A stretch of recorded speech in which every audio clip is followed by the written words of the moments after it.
الحمد لله نحمده ونستعينه ونستغفره ونعوذ بالله من شرور أنفسنا ومن سيئات أعمالنا من يهد الله فلا مضل له ومن يضلل فلا هادي له وأشهد أن لا إله إلا الله وحده لا شريك له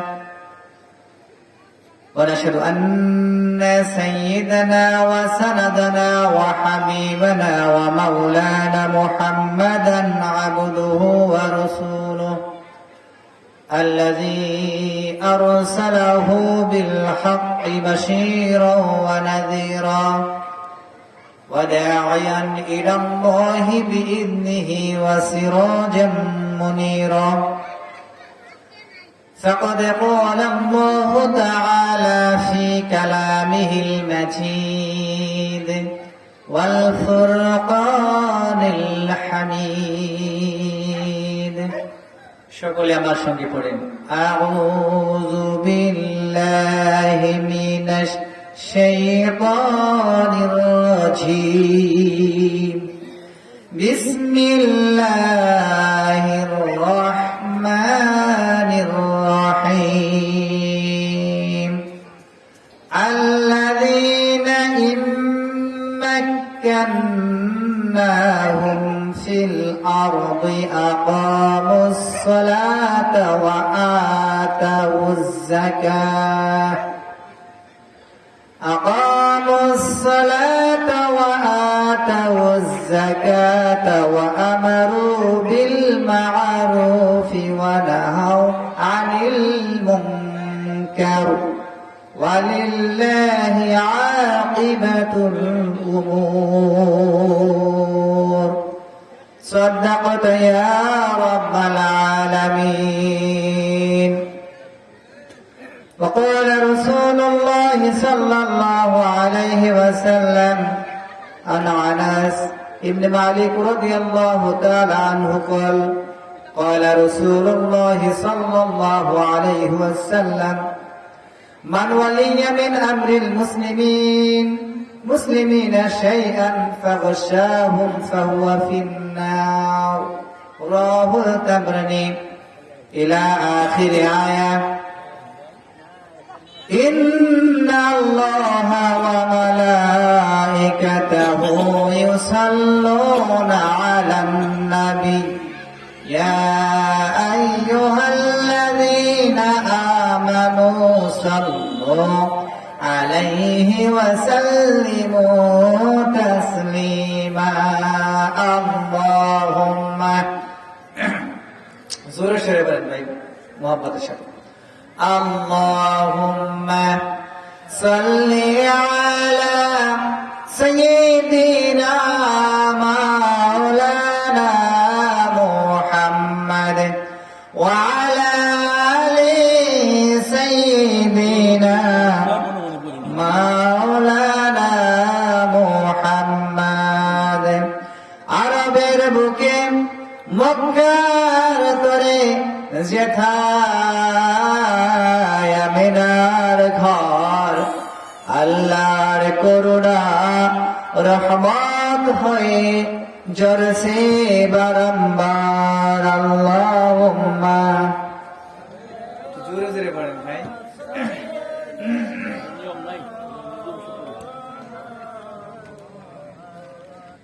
وعلى آل سيدنا مولانا محمد بلغ العلا بكماله كشف الدجى بجماله أسند جميع خصاله صلوا عليه وآله بلغ العلا بكماله كشف الدجى بجماله حسنت جميع خصاله صلوا عليه وآله কাটকে উত্তরপাড়া বাইতুল্লাহ জামে মসজিদের উদ্যোগে 2 দিন ব্যাপী বাৎসরিক ওয়াজ মাহফিলের আজকে হচ্ছে প্রথম রজনী।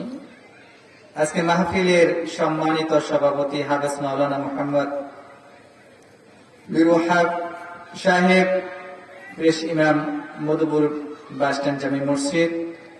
আজকে প্রধান বক্তা হাফেজ মাওলানা মুফতি মাহমুদুল হাসান নাইম সাহেব, খতিব বাইতুল মাহমুদ জামে মসজিদ, শাহজাহানপুর, গোপালপুর, টাঙ্গাইল। আজকে আলোচনা রাখবেন হযরত মাওলানা মুহাম্মদ গোলাম মুস্তাফা কামাল সাহেব, আরবি প্রভাষক, মধুপুর আদর্শ ফাজিল ডিগ্রি মাদ্রাসা। আমাদের উস্তাদুল আজম আতালাল্লাহু ওমরাহু ওয়া বারাকাল্লাহু ফি হায়াতি। সকলে বলে আমিন। আপনারা কি রাগ করতেছেন সম্মানিত ভাইরা? অনেক আলোচনা শুনতে হবে আমার, অনেকটা বিষয় আলোচনা করার জন্য আমি নিয়োগ করেছি। তো যাবেন না তো? রাগ করবেন না তো? সকলে বলেন রব্বানা লাকাল হামদ। আপনাদেরকে দিয়ে জিহাদে যাওয়া যাবে না রে ভাই, আপনাদের দিয়ে হয় না, শক্তি নেই মনে হচ্ছে। আপনারা কি খাইছেন ভাই? সকলে বলেন রব্বানা লাকাল হামদ হামদান কাসীরান তাইয়িবান মুবারাকান ফীহি ইয়া রাব্বি লাকাল হামদু কামা ইয়ানবাগি লিজালালি ওয়াজহিকা ওয়া আযীমি সুলতানিকা। আমরা সেই আল্লাহ রাব্বুল আলামিনের শুকরিয়া আদায় করলাম যে মহান মুনিব বিস্তীর্ণ আকাশ জমিনের কুল কানায়াতের সাগর পাহাড় নগর যা কিছু দেখেন সকলের সবকিছুর মালিককে বলতে পারেন? আল্লাহ রাব্বুল আলামিন। এই জমিনটা কার বলতে পারেন? আমি এক ভাইকে বলছিলাম, ভাই এই জমিনটা কার? কয় আমাদের। আমি বলছি আপনাদের জমিন মানে? আপনি কোথায় পেলেন? এই জমিন ছেড়ে আরেকটা জমিন বানান তো। কারণ এটা আমাদের, আল্লাহ দিয়েছে আমাদেরই জমিন। আমি বলছি ভাই এটা হচ্ছে আল্লাহ তাআলার, আমাদেরকে দিয়েছেন এটা প্রতিনিধিত্ব কায়েম করার জন্য, আমাদেরকে বসবাসের স্থান বানিয়ে দিয়েছেন আল্লাহ তাআলা। এই পৃথিবী ছেড়ে মানুষ কোথাও বাস করতে পারবে না। সেজন্য শুকরিয়া আদায় হবে কার বলেন তো? আল্লাহ রাব্বুল আলামিনের। আমার সঙ্গে বলেন রব্বি জিদনি ইলমা, রব্বি ইশরাহ লি সাদরি ওয়া ইয়াসসির লি আমরি ওয়াহলুল উকদাতাম মিন লিসানি ইয়াফকাহু কওলি। আল্লাহ রাব্বুল আলামিন আমাদেরকে সকলকে কবুল করুন, সকলে আমিন। আমি সবচেয়ে আনন্দিত, ফেসিদ যে একটা মানবতা বিরোধী শক্তি, বিশাল পাহাড়, সেই পাহাড়কে আল্লাহ পাক উৎখাত করে দিয়েছেন কে বলেন তো? আল্লাহ রাব্বুল আলামিন। সেই মুক্ত আকাশে পবিত্র কোরআনুল কারীমের সঠিক ব্যাখ্যা করবেন ইনশাআল্লাহ। সঠিক কথা বলার জন্য আল্লাহ পাক যে আমাদেরকে ময়দান দিয়েছেন, সেই আল্লাহ রাব্বুল আলামিনের কি শুকরিয়া আদায় করার দরকার আছে না? আবার বলেন আলহামদুলিল্লাহ। দেখেন বিগত 17টা বছর আমাদের উপর অত্যাচার করেছে, শুধু কি তাই? এটা পরে বলবো ইনশাআল্লাহ। লোকজন আসুক, আপনারা কি রাগ করতেছেন না তো? আমার প্রতি গুসা করবেন না তো? আমি পবিত্র কোরআনুল কারীমের সূরাতুল হজের 41 নম্বর আয়াত তেলাওয়াত করেছি। কত নম্বর আয়াত বলেন তো? আজকের আলোচনার বিষয় হচ্ছে ইসলামী রাষ্ট্র ব্যবস্থা। কি ব্যবস্থা বলেন তো? ইসলামের রাষ্ট্র ব্যবস্থা। এই আলোচনা কি শুনছেন এর আগে? শুনছেন কিনা জানি না। ইসলামী সমাজ বিনির্মাণ কোরআনুল কারীম দিয়েছে। সেজন্য আমি বলছিলাম যে একটা কোরআনুল কারীম আমার এখানে দিলে ভালো হতো, মাঝে মধ্যে কোরআনুল কারীম ফলো করতাম। আলোচনার বিষয় হলো ইসলামী সমাজ বিনির্মাণ, আদর্শ সমাজের জন্য আল্লাহ রাব্বুল আলামিন সূরাতুল হজ, এই সূরাতুল হজ নাজিল হয়েছে মক্কি জিন্দেগীর শেষ সময়। কোন সময় বলেন তো? মক্কি জিন্দেগীর শেষ সময়। নবী করিম সাল্লাল্লাহু আলাইহি ওয়াসাল্লামের হিজরতের মাত্র 1 সপ্তাহ খানিক আগে নাজিল হয়েছে মাত্র 1 থেকে 24 নম্বর আয়াত পর্যন্ত কথা বলছেন। হ্যাঁ, বলেন তো কি বললাম? পবিত্র কোরআনুল কারীমে সূরাতুল হজ, এই সূরাতুল হজ নাজিল হয়েছে নবী করিম সাল্লাল্লাহু আলাইহি ওয়াসাল্লামের মক্কি জিন্দেগীর শেষ সময়, হিজরতের মাত্র প্রায় সপ্তাহখানেক আগে। তাও 1 থেকে 24 নম্বর আয়াত পর্যন্ত মক্কায় নাজিল হয়েছে। আর বাকি যে আয়াতগুলো আছে, এখানে আয়াত হচ্ছে মোট 78টা। কথা বলেন তো, 78টি। এই 78টি আয়াত নাজিল হয়েছে 25 থেকে মদিনার জিন্দেগিতে। 25 থেকে ধারাবাহিক ভাবে 41 নম্বর পর্যন্ত আয়াত নাজিল হয় ধারাবাহিক ভাবে। এরপরে কিছু আয়াত নাজিল হয়েছে রাতের বেলায়। কিসের বেলায় বলেন তো? রাতের বেলায়। আর কিছু আয়াত নাজিল হয়েছে দিনের বেলায়। কিছু আয়াত নাজিল হয়েছে যুদ্ধ চলাকালীন। কিছু আয়াতে কারিমা নাজিল হয়েছে আপনার ওই উটের উপরে নবী করিম সাল্লাল্লাহু আলাইহি ওয়াসাল্লাম যখন ছোঁয়ার হয়েছিলেন সেই সময়।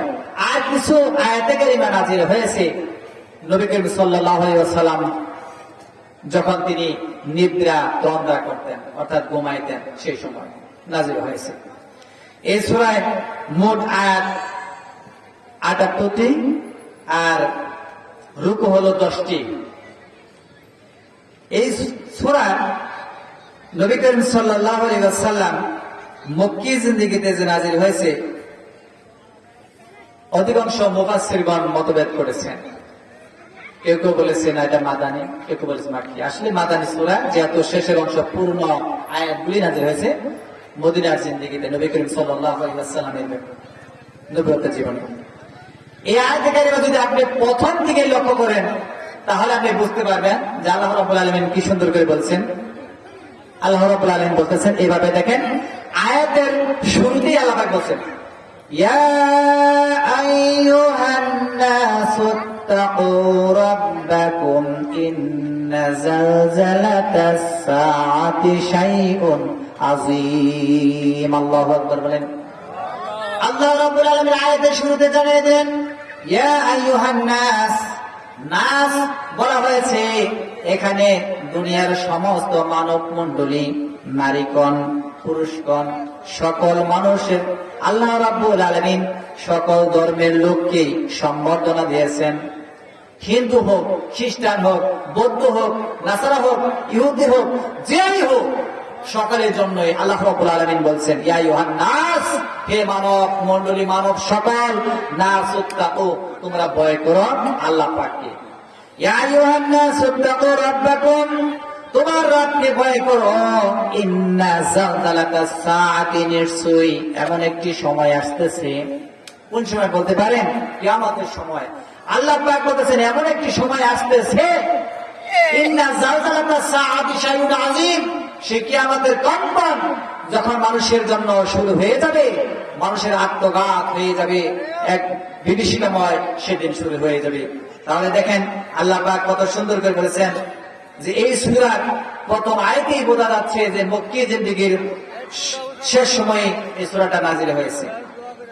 এরপরে যদি আপনি দ্বিতীয় আয়াতের দিকে লক্ষ্য করেন, সূরাতুল হজের, সেখানে আল্লাহ পাক বলেছেন কত সুন্দর করে, দেখেন আল্লাহ রাব্বুল আলামিন বলেন ইয়াউমা তারাউনাহা তাযহালু কুল্লু মুরদিআতিন আম্মা আরদাত। আল্লাহ রাব্বুল আলামিন বলেন কত সুন্দর করে, দ্বিতীয় নাম্বার আয়াতে আল্লাহ পাক কত সুন্দর করে বলে দিয়েছেন, নবী গো শুনিয়ে দাও, আমার বান্দাদেরকে শুনিয়ে দাও।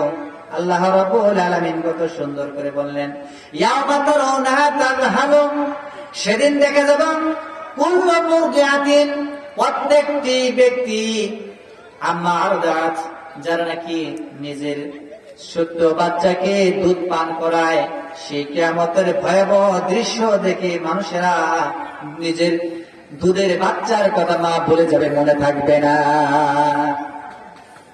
আল্লাহ পাক বলেছেন, এই তো দ্বিতীয় নাম্বার আয়াতে বলছে প্রত্যেকটি ব্যক্তি কিয়ামতের দিন অসংখ্য হাজার হাজার হাজার কোটি কোটি মানুষ থাকবে কিয়ামতের দিন। অনেক মানুষ থাকবে যে তাদের দুধ পান করাবে ছোট্ট মাসুম বাচ্চাকে। ওই কিয়ামতের কম্পন দেখে তারা মনে করতে পারবে না যে আজকে আমার দুধের বাচ্চা আছে কিনা, এটা ভুলে যাবে, মনে থাকবে না। তার মানে কিয়ামতের ভয়াবহ দৃশ্যটা সেদিন তাদের চোখের সামনে উদ্ভারিত হয়ে যাবে। এরপরে আল্লাহ পাক বলতেছেন, وَتَدْعُ كُلُّ ذَاتٍ حَمْلٍ حَمْلَهَا। সেদিন দেখা যাবে গর্ভবতী নারী, যে গর্ভবতী নারী নিজের গর্ভ থেকে, নিজের পেটের থেকে বাচ্চা গর্ভপাত হয়ে যাবে, ডেলিভারি হয়ে যাবে, মনে থাকবে না বলে চিন্তাও করতে পারবে না।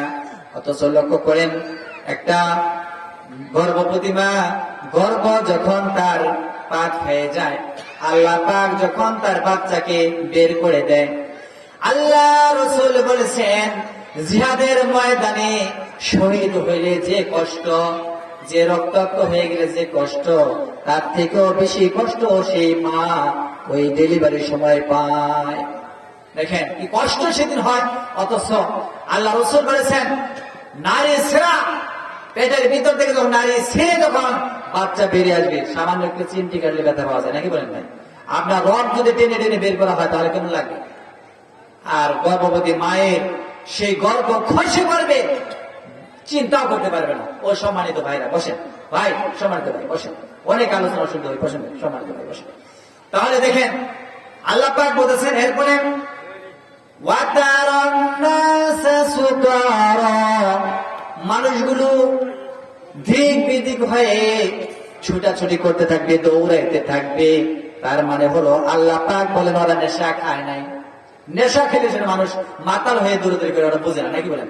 আল্লাহ পাক বলেন ওয়া মা হুম বিসুকারা, না ওরা নেশা খায় নাই, ওরা পাগলও হয় নাই। ছুটছে কেন? তাহলে কেন দুধের বাচ্চার কথা মা বলে গেল? গর্ভবতী নারী তার গর্ভ কেন খসে পড়েছে? মানুষ কেন ছোটাছুটি করছেন? নেশাও খায় নাই, মাতালও হয় নাই, কি হয়েছে তাহলে? আল্লাহ পাক বলেন এর আসল কারণ হলো ওয়ালাকিন্না আযাবাল্লাহি শাদীদ, আল্লাহর ভয়ঙ্কর আযাব দেখে, কম্পন দেখে মানুষের আত্মঘাত হয়ে পড়েছে। যেরকম নাউযুবিল্লাহি মিন যালিক। আমার ভাইয়েরা, আকাশের অবস্থা এমন হবে, কোরআনুল কারীমের ভিতরে বলে দিয়েছেন ইয়াওমা নাকওয়িস সামাআ কাতাইয়িস সিজিল্লিল কুতুব। আল্লাহ পাক বলেন সাত আকাশ কাগজের পৃষ্ঠার মতো ঠাস ঠাস করে মানুষের সামনে পড়তে থাকবে। মানুষেরা হয়রান হয়ে, পাগল হয়ে, পাগল পারা হয়ে সবকিছু দৌড়াতে থাকবে। এমন অবস্থা হয়ে যাবে মানুষেরা সেদিন আত্মঘাত হয়ে পড়বে, দৌড়াতে থাকবে, হায় যাবো কই, পালাবো কোথায়?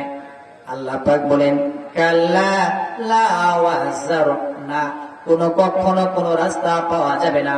ইলা রাব্বিকা ইয়াওমা ইযিনিল মুস্তাকর, ভাগবার কোনো রাস্তা নাই, পালাবার কোন পথ নাই। এইভাবে কিয়ামত শুরু হয়ে যাবে। তাহলে আমরা বুঝলাম যে সূরাতুল হজ 1 থেকে 24 নম্বর আয়াত পর্যন্ত মাক্কি জিন্দেগির শেষ সময় নাজিল হয়ে গেছে, ঠিক কিনা বলেন? আর মাদানী জিন্দেগি নাজিল হয়েছে সে সম্পর্কে আমি আলোচনা করব আজকে। সম্মানিত ভাইরা, আপনারা কি রাগ করবেন না তো? লিল্লাহি তাকবীর। দেখি কেমন পড়েন, দেখি তো আমি আপনাদেরকে একটু যাচাই করি। আমি তো দেখেছি 15 বছর অন্যায় বিচার, ছাত্র জনতার আন্দোলনে পালালো স্বৈরাচার, ঠিক না? পারেন না, আবার বলেন, আমার সাথে বলবেন। আমি তো দেখেছি 15 বছর অন্যায় বিচার, ছাত্র জনতার আন্দোলনে পালালো স্বৈরাচার। এখনই সময় কোরআনের রাজ কায়েমের, হে বীর, লিল্লাহি তাকবীর, আল্লাহু আকবার, লিল্লাহি তাকবীর, লিল্লাহি তাকবীর। লিল্লাহি তাকবীর, আল্লাহু আকবার। আমি তো দেখেছি সারা হত্যা সদর দপ্তরে আলেমদেরকে করলো গুলি শাপলা চত্বরে, ঠিক না? আমি তো দেখেছি সারা হত্যা সদর দপ্তরে আলেমদেরকে করলো গুলি শাপলা চত্বরে। আমি তো দেখেছি আলেমদেরকে করতো নির্যাতন, কত আলেম জেল খাটালো ফাঁসির মঞ্চায়ন। লিল্লাহি তাকবীর। আজকে বিচার চাই সেনা হত্যার, আজকে বিচার চাই গণহত্যার। সময় এসেছে বিচার করার, জাগ্রত বীর। লিল্লাহি তাকবীর, আল্লাহু আকবার। লিল্লাহি তাকবীর, আল্লাহু আকবার। আমি তো দেখেছি আলেমদেরকে করতো নির্যাতন, কত আলেম জেল কাটালো ফাঁসির মঞ্চায়ন। আমি তো দেখেছি রাস্তার মানুষ তাকে অনাহারে, এক এক মন্ত্রী হাজার কোটি বিদেশে পাচার করে, ঠিক না বলেন? এক এক মন্ত্রী হাজার কোটি বিদেশে পাচার করে। আজকে সময়, এখনই সময় কোরআনের রাজ কায়েমের হে বীর। লিল্লাহি তাকবীর, আল্লাহু আকবার।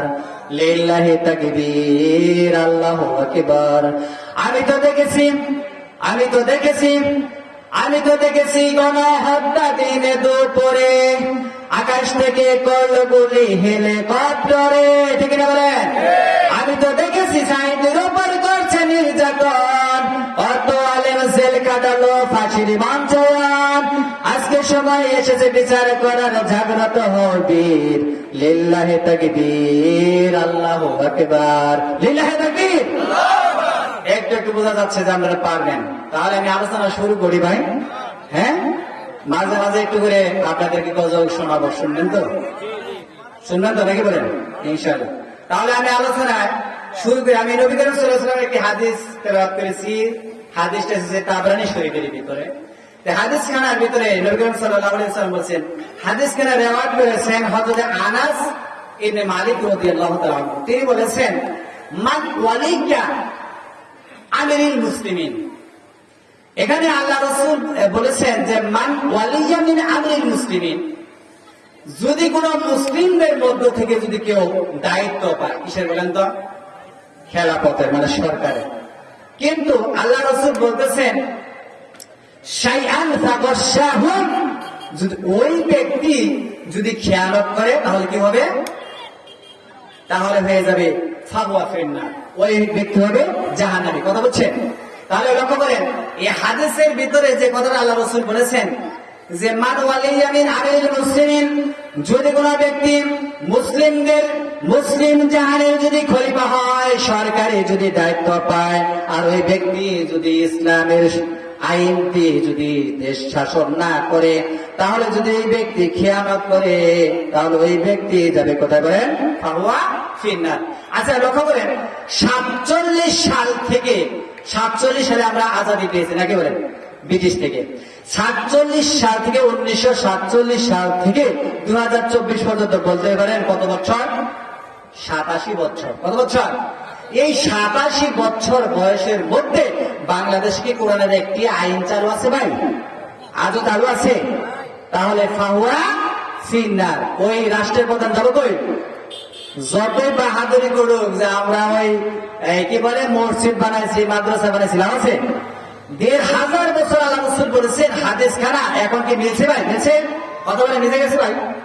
1500 বছর আল্লাহ রাসূল বলেছেন যে ব্যক্তি আমিরুল মুসলিমিন হবে, তার মানে মুসলমানদের খলিফা হবে, মানে সরকার হবে, ওই ব্যক্তি যদি ইসলামকে যদি শাসন না করে ফাহুয়া ফিন্নার, যাবে কোথায়?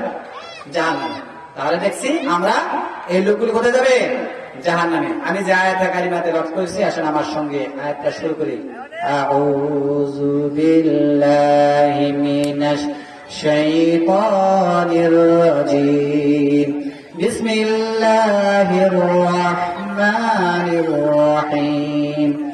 আল্লাযীনা ইন مكناهم في الأرض أقاموا الصلاة وآتوا الزكاة وأمروا بالمعروف ونهوا عن المنكر ওয়ালিল্লাহি আকিবাতুল উমুর। আল্লাযীনা ইম্মাক্কানাহুম ফিল আরদ। সময় তো ভাই বসেন, আলোচনা করার সময় কেউ উঠা বসা করবেন না। যেহেতু কুরআনুল কারীমের আলোচনা শোনার মধ্যে দুটি আদব আছে, বলেন তো কয়টি আদব? দুটি আদব। আল্লাহ রাসূল বলেছেন, আল্লাহ পাক বলেছেন, হে রাসূল আপনি বলে দিন, ওয়া ইযা কুরিআল কুরআন, যখন তোমাদের সামনে কুরআনুল কারীম তেলাওয়াত করা হবে, ফাসতামিউ লাহু, মনোযোগ দিয়ে শুনতে হবে, ওয়া আনসিতু, আর চুপ করে বসে থাকতে হবে, লাআল্লাকুম তুরহামুন, আশা করা যায় যে তোমাদের উপরে কুরআনুল কারীমের বরকতে তোমাদের উপরে বৃষ্টির মতো বরকত নাযিল হবে। সুবহানাল্লাহ। আমরা সরাসরি আল্লাহর পাকের কোরআন থেকে কথা বলার জন্য চেষ্টা করতেছি ভাই, এখানে কোনো অন্য কোনো আলোচনা হয় না, কোরআনুল কারীমের মাহফিল। তাহলে আমরা আসেন তরজমা করি। আল্লাযীনা ইম্মাক্কানাহুম ফিল আরদ, আল্লাহ পাক বলতেছেন যে আমি যদি আমার মুমিন বান্দাদেরকে যদি সরকারের দায়িত্ব দিই, যেহেতু আলোচনার মূল হচ্ছে কি ইসলামী সমাজ বিনির্মাণ, ইসলামী সমাজ কি ব্যবস্থা করে সেটা তো আমাদের জানা দরকার আছে নাকি নাই? জানা দরকার আছে না নাই? ইসলামী সমাজ যদি আমরা চাই তাহলে কি করবে সেটা দরকার আছে না জানার?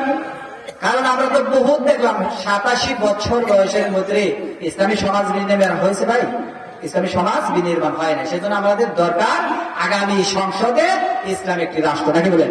সেজন্য ইসলামী সমাজ বিনির্মাণে আল্লাহ পাক বলছেন যে আল্লাযীনা ইম্মাক্কানাহুম ফিল আরদ, যে আমি যদি আমার কোনো বান্দাকে, মুমিন বান্দাকে জমিনের উপরে ক্ষমতা দিই, মানে প্রতিষ্ঠিত করি, সরকারি দায়িত্ব দিই, তাহলে তাদের 4টা কাজ করতে হবে। কয়টা কাজ? ভালো করে মনে রাখবেন।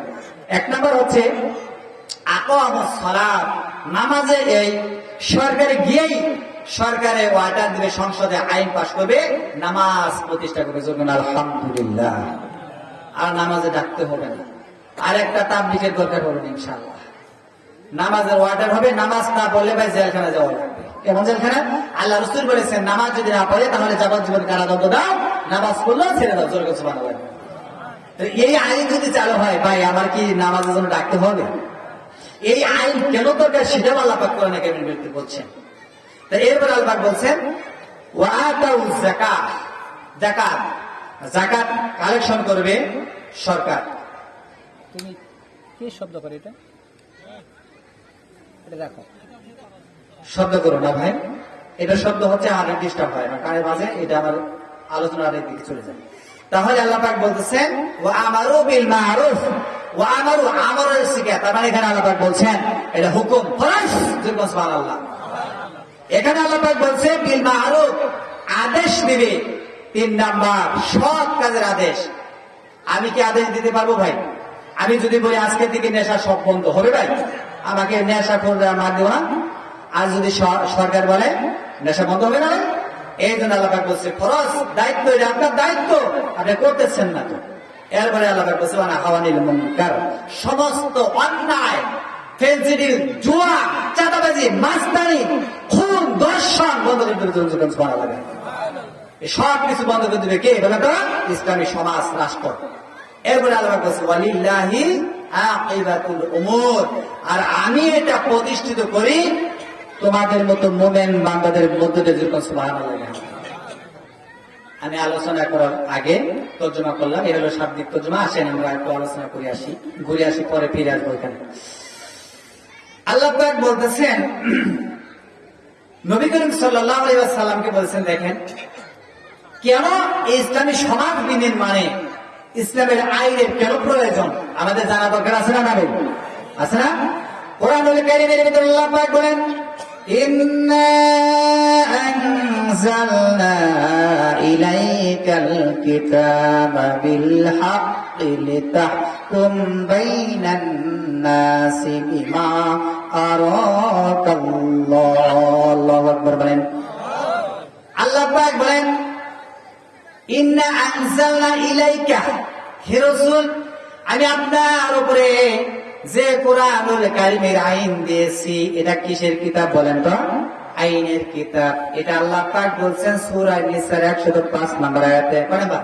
105 নম্বর আয়াতে আল্লাহ পাক বলেছেন ইন্না, নিশ্চয়ই, আনজালনা, আমি নাযিল করেছি, ইলাইকা, হে রাসূল আপনার উপরে। কি নাযিল করছে?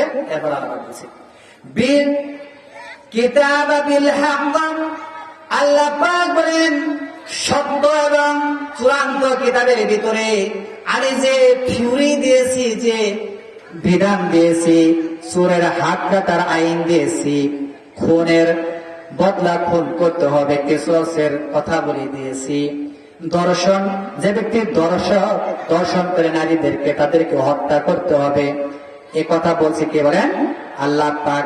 এটা আল্লাহ পাক বলছেন নবী আপনার উপরে যে কোরআনুল কারীম অবতীর্ণ করেছি বিল হকের হচ্ছে চূড়ান্ত আসমানি কিতাবের সত্য, লিতাহকুম, অতঃপর লোকদের মধ্যে যখন আপনি বিচার ফায়সালা করবেন, বাইনান নাস, মানুষের ভিতরে কি করতে হবে? কোরআন দিয়ে বিচার ফায়সালা করুন হে রাসূল, বিমা আরাকাল্লাহ, হে রাসূল আমি দেখতে চাই এই কোরআন দিয়ে আপনি বিচার করেন কিনা। সুবহানাল্লাহ, আমি দেখতে চাই হুজুর আপনি কোরআন দিয়ে বিচার করেন কিনা।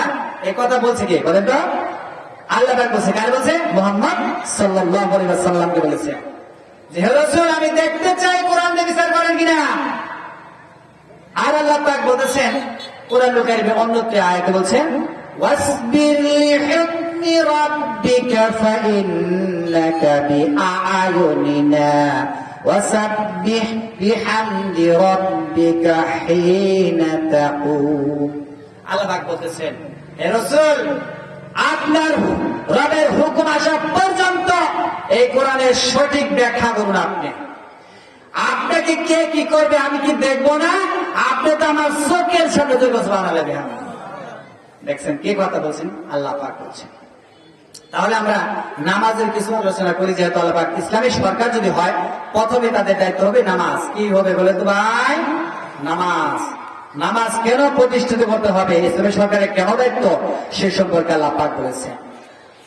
আল্লাহ রাব্বুল আলামিন বলেন নামাজের প্রথম থিওরি হচ্ছে, আল্লাহ রাব্বুল আলামিন বলেন ওয়া আমুর আহলাকা বিস-সালাতি ওয়াসতাবির আলাইহা লা নাসআলাকা রিজকান নাহনু নারযুকুকা ওয়াল আকিবাতু লিত-তাকওয়া। আল্লাহ পাক কত সুন্দর করে বলে দিয়েছেন ওয়া আমুর আহলাক, হে রাসূল আমি আপনাকে আদেশ দিচ্ছি। এটা হচ্ছে ওয়ামুর। দেখেন এখানে আবার আমরের সিগা ব্যবহার করা হয়েছে। আল্লাহ পাক ফরজ করে দিয়েছেন যে হুজুর আপনি নিজে নামাজ পড়েন আর আপনার সংগঠনকে নামাজের জন্য বাধ্য করে আল্লাহ রাসূলের সংগঠন ছিল কি ছিল না ভাই? ছিল। সেই সংগঠনটা ছিল আল্লাহ তাআলার, আল্লাহ পাকের হাবিবের উপরে একটি দায়িত্ব ছিল। আমরা দেখেছি তাই যে নবী করিম সাল্লাল্লাহু আলাইহি ওয়াসাল্লামের সাহাবীরা ঈমান আনার পরেই রাসূল করিম সাল্লাল্লাহু আলাইহি ওয়াসাল্লামকে প্রশ্ন করেছিলেন যে হযরত জাবের রাদিয়াল্লাহু আনহু প্রশ্ন করেছেন, আল্লাহ রাসূলকে প্রশ্ন করলেন যে আমাদেরকে উত্তম আমল সম্পর্কে বলুন। নবী করিম সাল্লাল্লাহু আলাইহি ওয়াসাল্লাম বললেন, উনি বলেছেন আফদালু আইয়ু আমাল, হে রাসূল আপনি আব্দুল সম্পর্কে, উত্তম আমল সম্পর্কে বলুন। আল্লাহ রাসূল বলছে ক্বালা ঈমানু বিল্লাহ, প্রথমে হচ্ছে ঈমান। আল্লাহ রাসূলের এই কথা বলার পর হযরত এই জাবের রাদিয়াল্লাহু আনহু এরপরে প্রশ্ন করলেন সুমামা, এরপরে আল্লাহ রাসূল বলছেন ওয়াল জিহাদু ফি সাবিলিল্লাহ, ঈমান আনার পরেই আল্লাহ পাকের দ্বীন কায়েমের জন্য জিহাদ করা জরুরি। সুবহানাল্লাহ। তাহলে দেখছেন উত্তম আমল সম্পর্কে হচ্ছে প্রথম ঈমান, পরে হচ্ছে জিহাদ। এই জন্য আল্লাহ পাক বলছেন হে রাসূল আপনার সংগঠনকে বলেন নামাজের জন্য নামাজের বিল পাস করুন। এখন এরপরে আল্লাহ পাক কত সুন্দর করে বললেন যে ওয়া'মুরু আহলাকা বিস-সালাতি ওয়াসতাবির আলাইহা, হে রাসূল নামাজের উপর আপনি দৃঢ় থাকেন। ওয়াসতাবির অটল থাকতে হবে, নামাজ ছেড়ে দেওয়া যাবে না। এরপরে কি? এরপরে আপনি যদি কষ্ট করেন আচ্ছা ঠিক আছে নামাজ পড়লাম অটল থাকলাম, তাহলে কি করবে আল্লাহ তাআলা? এরপরে আল্লাহ পাক বলেন লা নাসআলাকা রিজকান, আমি তোমাদের কাছে রিজিক চাই না, নাহনু নারযুকুকা, বরং আমি তোমাদেরকে রিজিক দিয়ে থাকি। সুবহানাল্লাহ। নামাজ যদি কোনো ব্যক্তি সঠিকভাবে পড়ে তার জন্য আল্লাহ পাক রিজিকের ব্যবস্থা করেন। কি বলেন না? এরপর আল্লাহ পাক বলতেছেন ওয়াল আকিবাতু লিত্তাকওয়া। যদি তোমরা তাকওয়া অবলম্বন করো, ইস্তেমাত থাকো আল্লাহ তাআলার হুকুমের প্রতি, তাহলে তোমাদের জন্য আল্লাহ পাক রিজিকের ব্যবস্থা, খাদ্য, টাকা পয়সা, চিকিৎসা, বাসস্থানের গ্যারান্টি দিবেন। কি বলেন তো? এজন্য আল্লাহ পাক বলেন, ফামান তাবিআ হুদায়া ফালা খাউফুন আলাইহিম ওয়ালা হুম ইয়াহজানুন। এই কোরআনের আইন যারা মেনে চলবে, কোরআনের শাসন যারা মেনে চলবে, কোরআনকে মেনে যারা চলবে, ফালা খাউফুন আলাইহিম, তাদের মনের ভিতরে কোনো ভয় নাই, ওয়ালা হুম ইয়াহজানুন, তাদের মনের ভিতরে কোনো চিন্তাও থাকবে না। কিসের চিন্তা থাকবে না? যে সমাজের ভিতরে কোরআন দিয়ে বিচার করা হবে, কোরআনের সমাজ ব্যবস্থা করা হবে, ওই সমাজের ভিতরে চুরির ভয়, ডাকাতির ভয়, হাত হত্যার ভয়, খুনের ভয়, দর্শনের ভয়, লাঞ্ছনার ভয়, গঞ্চনার ভয়, কোনো ভয় থাকবে না। ওয়ালা হুম ইয়াহজানুন, ওই সমাজের মানুষের ভিতরে কোনো চিন্তাও থাকবে না। কিসের চিন্তা থাকবে না?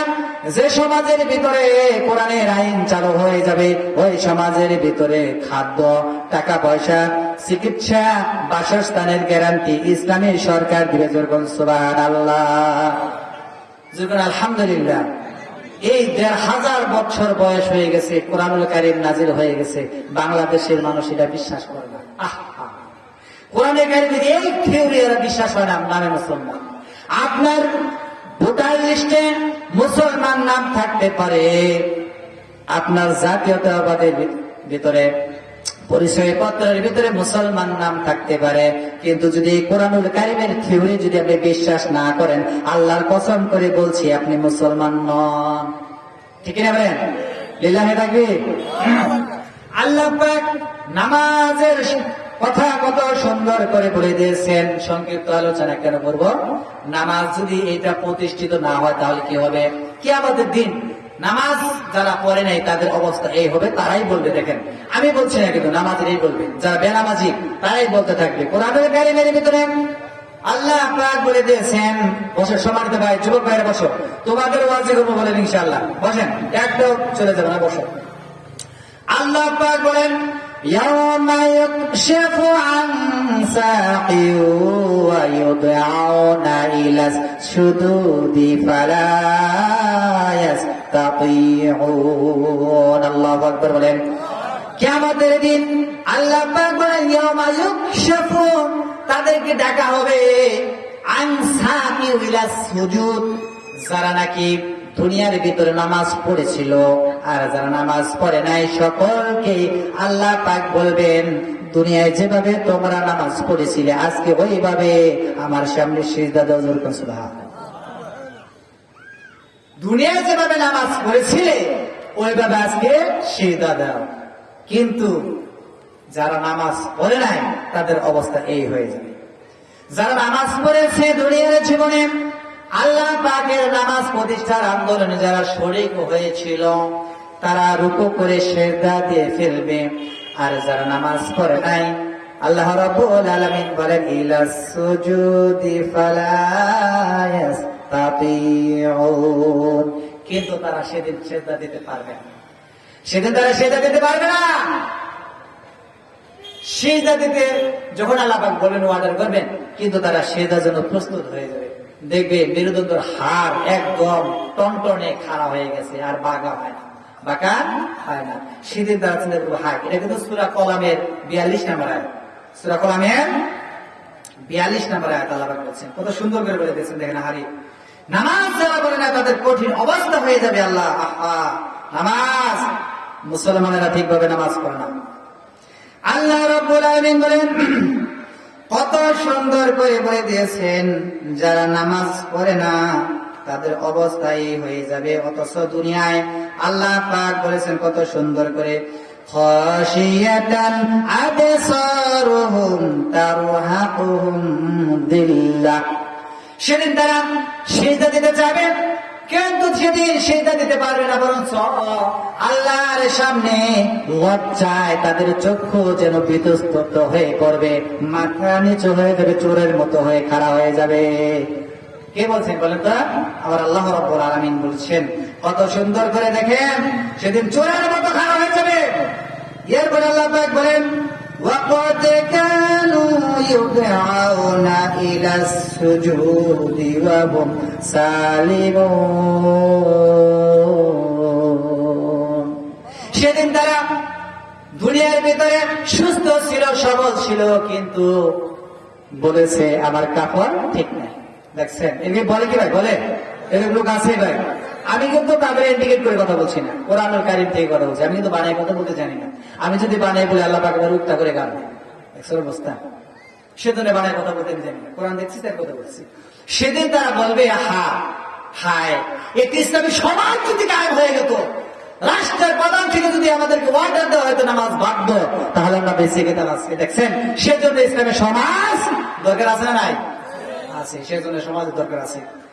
আমি সংক্ষিপ্ত করে এখন মুনাফিকের নামাজ সম্পর্কে বলতেছি। দেখেন মুনাফিক নামাজ পড়ে, মুনাফিক নামাজ পড়ে। আল্লাহ রাব্বুল আলামিন বলেন মুনাফিক চিনতে পারবে না, কিন্তু আমাদের মতো দাড়ি। এরে মিয়া, আমাদের তো দাড়ি নাই, এদের দাড়ি আরো বড়। আমাদের তো জুব্বা নেই, এদের জুব্বা আরো ভাই। বিশেষ হয় বিগত 13 বছর যারা জ্বালাইছে মনে আছে, এখন ওই লোকগুলি দেখছেন কি দাঁড়িয়ে রাখছে, পাঞ্জাবি দেখছেন, তাদের জুব্বা দেখছেন, মাস্ক করে হেলমেট দিয়ে ঘুরে যাতে করে দিশা না পায়, যেরকম নাউজুবিল্লাহ। অথচ জামাত শিবির বইলে সেটাই গ্রেপ্তার কথা। মনে আছে না নাই? আছে না নাই? আছে, সামনে কথা হবে ইনশাআল্লাহ। এই নামাজি ব্যক্তিরা এখন কিন্তু নামাজ পড়ে, আবার সে সময় পড়ছে। কোরআন কারীম বলছে, আল্লাহ পাক বলছে ইন্নাল মুনাফিকিনা ইউখাদিউনা আল্লাহা হুয়া খাদিউহুম ওয়া ইযা কামু ইলাস সালাতি কামু কুসালা। আল্লাহ পাক কত সুন্দর করে বলে দিয়েছেন, ইন্নাল মুনাফিকিন, নিশ্চয়ই তোমরা মুনাফিক পুরুষদেরকে লক্ষ্য করো। নারীদেরকে বলা হয় না, এখানে মুনাফিক নারীও আছে, কিন্তু ওরা তো মসজিদে গিয়ে নামাজ পড়ে না। সেজন্য আল্লাহ পাক এখানে পুরুষদেরকে সম্বোধন করে বেড়াইছে, বলে দিয়েছেন যে এই নিশ্চয়ই মুনাফিক যারা ছিল তোমরা তাদেরকে চিনে নিবি এইভাবে, ওরা নামাজ পড়েছে ইউখাদিউনা আল্লাহ, আল্লাহ পাককে তারা স্মরণ করে না। দেখছেন মাঝে মধ্যে ভোটের জন্য কিন্তু নামাজ পড়ছে ভাই, ঠিক আছে না ভাই? আমি কিন্তু ইন্ডিকেট করে কথা বলি না, কোরআন বলছি, এদের বলছি সঠিক থাকছে হবে। এখন দেখছেন আপনারা বিগত সরকারের সময় যারা মুনাফিক ছিল তারা কিন্তু নামাজ এভাবেই পড়েছে, আল্লাহ কিন্তু স্মরণ করেন। আমি এক লোককে দেখছি, আমি সালাম দেই না বিদ্যুৎ অফিসে গিয়া, আমি দেখছি। এজন্য উনি কিন্তু নির্বাচনের সময় আপনাদের প্রত্যেকের এই পৌরসভার বাড়ি বাড়িতে গিয়েছি। আমি মনে মনে সেদিন বলছিলাম, আহা, প্রকাশ্যে বলছি যে আপনি তো এখন বাড়ি বাড়িতে যাচ্ছেন, যেই কিনার সিলটা দেখে নিবেন সর্বনাশ, আর একটু ফুসকি দিবেন না। দেয় কি দিছে? এই লোকটাও নামাজ পড়ে কিন্তু 5 ওয়াক্ত। আহা, কি মেহেন্দি দিছে দেখছেন, মেহেন্দি। আহা, মনে হয় জান্নাত থেকে পালে আসবো, নাকি বলেন ভাই? জান্নাত থেকে আসছে না মনে পড়ে? এই শয়তান গুলো আপনারা খেয়াল করে রাখবেন, এরা আল্লাহ পাককে স্মরণ করে না, ইউখাদিউনা আল্লাহ, খেয়ানত করে। করেন তো, খেয়ানত করে। ইউখাদিউনা আল্লাহ, আল্লাহ পাকের সাথে ঠাট্টা বিদ্রুপ করেছে। ওয়াইযা কামু ইলাস সালাত, লক্ষ্য করেন ওই লোক যদি নামাজে দাঁড়িয়ে যায়, মিডিয়া দেখে না ভাই? মিডিয়া দেখে না তাদের বড় বড় মন্ত্রীরা পালিয়ে এসেছে, বিভিন্ন দেশে গিয়ে নামাজ পড়তেছে, মিডিয়া দেখে না? যে দেখে নামাজ পড়তে গেছে, ঠ্যাঙ্গের উপর ঠ্যাঙ্গ তুলে এদিক সেদিক সরাই গেছে, অথচ দেখছে কি শহীদুল্লাহ ভাবে, ওদের কি নাই? ঈমান নাই। এগুলো হচ্ছে মুনাফিক। আল্লাহ পাক বলতেছেন যে ওয়াইযা কামু ইলাস সালাত, যখন নামাজের মধ্যে দাঁড়িয়ে যায়, কামু কুসালা, দেখবেন এদিক সেদিক তাকাচ্ছে, দেখবেন টুপি ঠিক করছে, দেখবেন জামা ঠিক করছে, দেখবেন ইমাম সাহেব যদি তাশাহুদ পড়ে, যদি একটু দেরি হয়ে যায় বলে মানে র‍্যাপ সিঙ্গেল দিচ্ছে যে হুজুর তাড়াতাড়ি নামাজ শেষ করেন, আমার অনেক মিটিং পার্টি, ঠিক কিনা বলে? এরকম তারা বুঝাতে চায়। এটা কি মুনাফিক? আল্লাহ পাক বলছেন। এরপরে আল্লাহ পাক বলেন এই লোকগুলো শুধু এরকম খিয়ানত আল্লাহর সাথেই করে না, আল্লাহ পাক বলছেন ইউরাউনান নাসা ওয়ালা ইয়াযকুরুনাল্লাহা ইল্লা কলিলা। সূরাতুন নিসা 143 নম্বর আয়াত। কত নম্বর আয়াত বলো তো? সূরাতুন নিসা 143 নম্বর আয়াতে আল্লাহ পাক বলছে ইউরাউনান নাস, লোকদেরকে দেখানোর জন্য নামাজে যায়, তাহলে তো ছেড়ে দিবে না, ঠিক কিনা ভাই? এরপর আল্লাহ পাক বলতেছেন ওয়ালা ইয়াযকুরুনাল্লাহা ইল্লা কলিলা, ওরা কম আল্লাহ পাককে স্মরণ করে থাকে। এই হলো মুনাফিক। আল্লাহ পাক নামাজ যারা সঠিকভাবে পড়ে তাদের সম্পর্কে আল্লাহ পাক কত সুন্দর করে বলে দিয়েছেন, নামাজ মানুষকে অশ্লীলতা খারাপ কাজ থেকে বিরত রাখে। কুরআনুল কারীমের সূরা আনকাবুতের 44 নম্বর আয়াতে আল্লাহ পাক বলছেন উতলু মা উহিয়া ইলাইকা মিনাল কিতাবি ওয়া আকিমিস সালাহ ইন্নাস সালাতা তানহা আনিল ফাহশাই ওয়াল মুনকার। আল্লাহ পাক বলে নবী আপনি বলুন, উতলু আপনি তেলাওয়াত করেন, পাঠ করেন, শুনিয়ে দেন, মা উহিয়া ইলাইকা মিনাল কিতাব, হে রাসূল আমি আপনার উপর যে কোরআনুল কারীম দিয়েছি, ওহী অবতীর্ণ করেছি, যে কিতাব দিয়েছি সেই কিতাবটা আপনি বর্ণনা করুন। আর লোকদেরকে বলুন আকিমিস সালাত, তোমরা নিজেরা নামাজের উপরে প্রতিষ্ঠিত হও। দেখেন মেসেজটা কত সুন্দর। এখানে কিন্তু নামাজ পার্লামেন্টে ক্যাম্প করা এটা কিন্তু বলে না, এখানে বলছে নিজেরা নামাজের উপরে প্রতিষ্ঠিত হও। সাহাবীরা বললেন যে ইয়া রাসূলুল্লাহ নামাজ যদি প্রতিষ্ঠিত হয়ে আমরা নিজেরা তাহলে কি লাভ? আল্লাহ পাক বলেন নবী গো শুনে দাও, ইন্নাস সালাতা তানহা, নিশ্চয়ই নামাজ বিরত রাখে। কি বিরত রাখে বলেন তো? তানহা আনিল ফাহশাই ওয়াল মুনকার, নামাজ নিশ্চয়ই খারাপ এবং অশ্লীলতার কাজ থেকে মুমিনদেরকে বিরত রাখে। সুবহানাল্লাহ। কিন্তু আমরা নামাজ পড়ে ওজনে কম দিই, নামাজ পড়ে মিথ্যা কথা বলে, নামাজ পড়ে ইন্ডিয়ান শাড়ি এনে বলে যে এটা চীন থেকে এসেছে, অর্থাৎ চীন থেকে একটা পণ্য এনে বলে যে জাপান থেকে আসছে। আসলে ভাই বলে না, নামাজ পড়ে মিথ্যা কথা বলে, নামাজ পড়ে সুদ খায়, নামাজ পড়ে ভোট চুরি করে, নামাজ পড়ে ভোট ছিলতে দেয়, ঠিক না বলে? এই লোকগুলো হচ্ছে বেনামাজি লোক। কি লোক? এরা লোকদেরকে দেখানোর উদ্দেশ্যে নামাজ পড়ে, ঠিক না ভাই? তাহলে আল্লাহ পাক বলতেছেন নামাজ পড়লে অশ্লীলতার কাছ থেকে ফিরে এটাকে, এটা আরেকটা অর্থ ভাই আমি বলছি, সেটা হচ্ছে আমি যা বলি নামাজে তা তো বুঝি নাকি বলেন? আমি বলি রব্বানা লাকাল হামদ, এই যে বললাম এটা কি জানি কি বলছি? রব্বানা লাকাল হামদ, হে আমার প্রতিপালক আমি আপনার প্রশংসা করছি। যেরকম সুবহানাল্লাহ, আপনি এটা বলছেন কিন্তু আপনি জানেন না তো। সামিআ আল্লাহু লিমান হামিদা, সামিআ আমি যা বলছি শুনতেছেন কে? লিমান হামিদা, আমি প্রশংসা করতেছি কেবলমাত্র কার? নামাজ পড়ে বুঝেই না কিছু, তাহলে কি নামাজে সাত আসবে ভাই? হ্যাঁ, আপনি সানা বলেন আল্লাহুম্মা ইন্নী যালামতু নাফসি, এর অর্থ কি বুঝেন? যে আল্লাহুম্মা হে আমার প্রতিপালক, ইন্নী নিশ্চয় যালামতু, আমি অত্যাচার করেছি নাফসি আমার নফসের উপরে, মানে আমার আত্মার উপরে জুলুম করেছি। তার মানে একটু আগে মিথ্যা কথা বলে আসছে, ঠিক না বলে? এটা তো আমি বলতেছি, কিন্তু নামাজের ভিতরে কিছুই তো বুঝি না। নামাজের স্বাদ আসে কেমনে? নামাজ কিভাবে আপনার অশ্লীলতার খারাপ কাজ থেকে বিরত রাখবে? নামাজের জন্য আমাদের সূরার দরকার আছে না নাই? সূরা কেরাত জানা দরকার আছে না নাই? আজকে আমি বেশি সময় নিতে পারবো না, আমার বলে কেন শোনো। তাহলে এরপর আল্লাহ পাক বলতেছেন কুরআনুল কারীমের ভিতরে যে নামাজ যদি তোমরা সঠিকভাবে দৃঢ়ভাবে পড়ো তাহলে আমরা আখিরাতে শান্তি পাবো, দুনিয়াতে শান্তি পাবো। এই জন্য নামাজ প্রতিষ্ঠার জন্য একটা ইসলামী সরকার দরকার আছে না নাই? নামাজ থেকে জেনে নিলাম নাকি বলেন, কোরআন থেকে। এবার আসেন যাকাত, ওয়াতুজ যাকাত, যাকাত কেন কালেকশন করতে হবে নাকি বলেন ভাই? কুরআনুল কারীম আল্লাহ পাক বলে দিয়েছেন কাইলা ইয়াকুনা দুলাতাম বাইনাল আগনিয়াই মিনকুম, আল্লাহ পাক বলেন দরিদ্রের কাছে টাকা পয়সা যেন সঞ্চিত না হয়ে পড়ে, তা যেন ছড়ে যায় সকলের কাছে। সুবহানাল্লাহ। আচ্ছা, যাকাত যদি আমি যে সালাম সেট ভাই বড় ধরি নাকি বলে বড় দিন না, আমি যদি বলি যে সালাম সেটের ভাইদের দোকানে গিয়া যে ভাই যাকাত কত হয়েছে আমাকে দেন, দিবে? একটা থাপ্পড় দিবে না ভাই? আর যদি সেনাবাহিনী, র্যাব, পুলিশ যায় বলবে স্যার বসে। এই জন্য আল্লাহ পাক বলছেন একজন ইসলামিক গভর্নমেন্টের প্রয়োজন আছে না? আছে। আপনারা কি রাগ করতেছেন ভাই?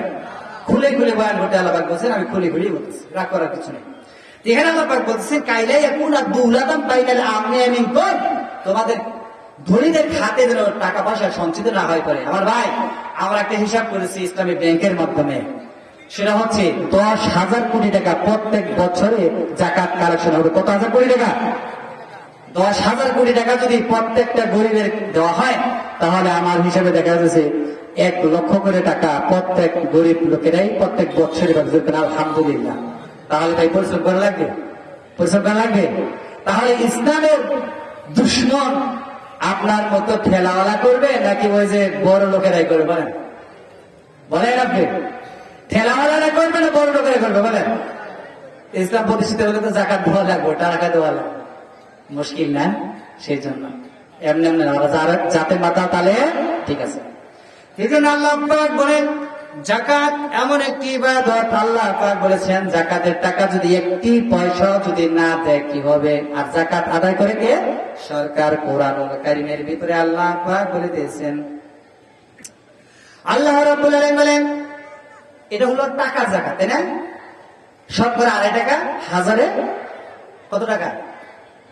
250, 40-এর 1 অংশ, অর্থাৎ 40,000-এ 1000 টাকা জাকাত। এরপর দেখেন আল্লাহ পাক বলতেছেন কত সুন্দর করে, এরপরে ফসলের জাকাত, যেমন এই যে ধানের সিজন আসতেছে, কুলু মিন সামারিহি ইযা আসমারা ওয়া আতু হাক্কাহু ইয়াওমা হাসাদি।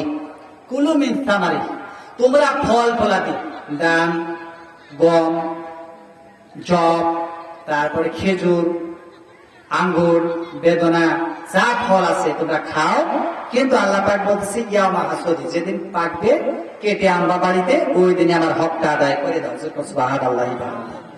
আল্লাহ পাক বলতেছেন যেদিন কেটে আনবে তখনই তাদেরকে আদায় করে দিতে হবে। তারপরে কি? ওয়ালা তুসরিফু, অপচয় করা যাবে না, অপচয় করা যাবে না। দেখবেন বড় লোক মিয়াজির মেয়ের বিবাহ দাওয়াত করছে কাঠ দিয়ে 200 বা 250, আসছে কত? 100। খানা বেশি হয়েছে কয়শো? 150।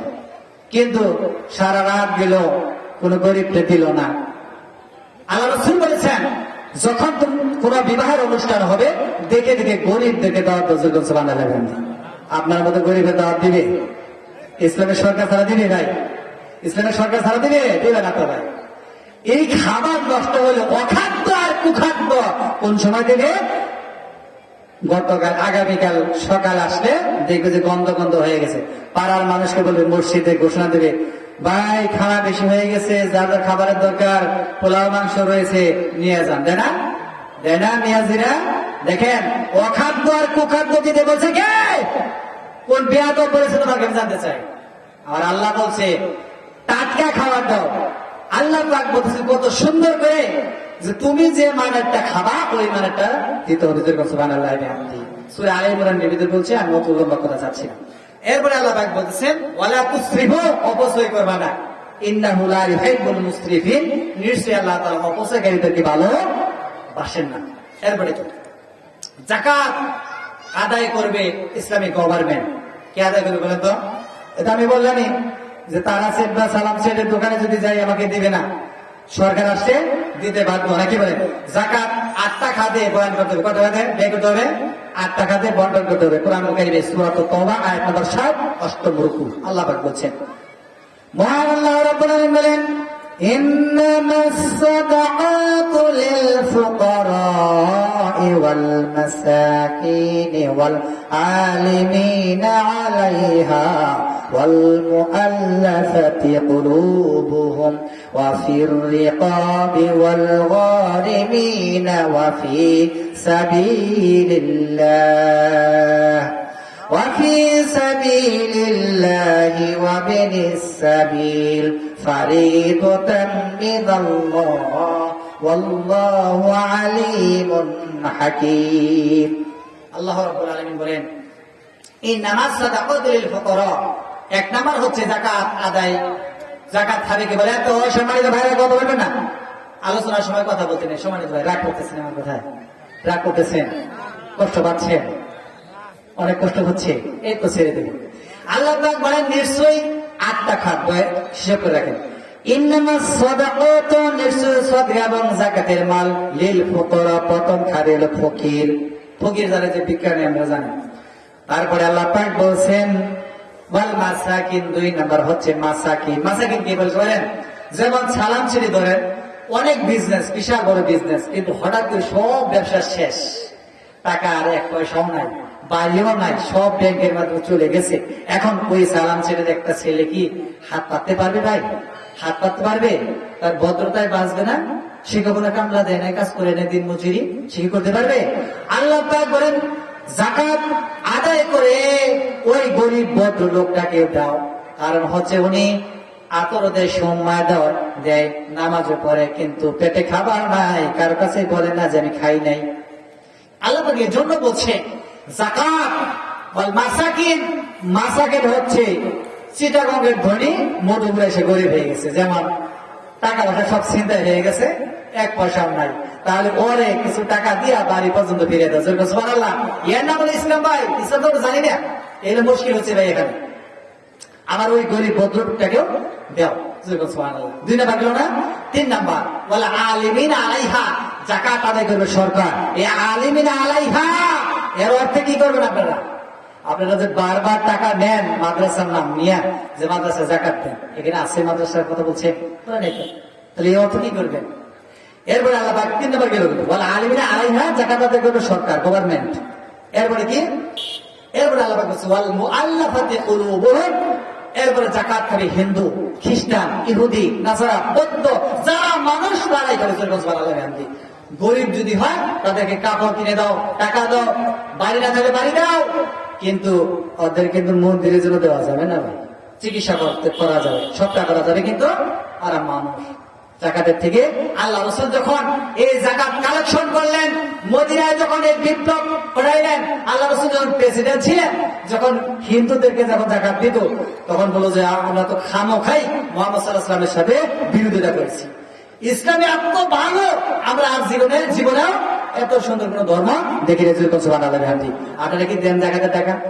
তাহলে মাদ্রাসা যে নিচ্ছেন, আসেন তারপরে কি বলছেন। এরপর আল্লাহ পাক বলছেন, আল্লাহ রাব্বুল আলামিন বলেন এরপর কৃতদাস গলদাস মুক্তির জন্য। যেমন আমি উদাহরণ দিচ্ছি, যেখানে তেলের মিল আছে না ভাই, এই তেলের মিলে যদি কোনো ব্যক্তি কাজ করে, কিন্তু ওই ব্যক্তি মেয়ের বিবাহের জন্য যদি মিল মালিকের কাছে বলে ভাই আমার 1 লক্ষ টাকা ধার দেন, আমি কাজ করে শোধাবো, এই করে সেই করে দিব, কিন্তু দিয়েছে, মেয়েও বিয়ে দিচ্ছেন, কিন্তু আপনার তো আর ওই মিল থেকে তো আপনি ছাড়া পাচ্ছেন না, কারণ আপনাকে কাজ করতেই হচ্ছে, কিন্তু পেটে খাবার নাই, বাড়ি ঘরে নিজেদের পরিবারে খাবার নাই। আছে না এরকম? হয় না ভাই? এরকম হয় না? তাহলে আল্লাহ পাক বলছে যাকাতের টাকা দিয়ে মিল মালিকের পরিশোধ করে ওই লোকটাকে ফিরিয়ে আনো, এটা হচ্ছে ওয়াকফির রিকাব। তাহলে এই কৃতদাস মুক্ত হয়ে যাবে। সুবহানাল্লাহ। এটা বর্তমান দিকে আমি বুঝাচ্ছি যে এই কোরআনের ব্যাখ্যাটা। এরপরে আল্লাহ পাক বলতেছেন ওয়াল গারিমিনা ওয়া ফি সাবিলিল্লাহ। ওয়াল গারিমিন, গরিমিন হচ্ছে কিছু কিছু এই ধনী মানুষের ভিতরেও গরিব হয়ে যায়, যেমন বেশি বড় ধনী না, অল্প ধনীর মধ্যেও, যেমন যে সিরাজ ভাই ব্যবসা করে, কলার ব্যাপারী, উনি কলায় লস করলো, তাহলে কি হবে? ওই লস করলো তা কিন্তু সে কিন্তু কামড়া দিতে পারে না ভাই, তাহলে ওই লোকটাকেও টাকা দিয়ে তাকে একটু প্রতিষ্ঠিত করো, আলহামদুলিল্লাহ বলে। তাহলে কয় নাম্বার গেল ভাই? ওয়া ফি সাবিলিল্লাহ। এলো 7 নাম্বার ওয়া ফি সাবিলিল্লাহ।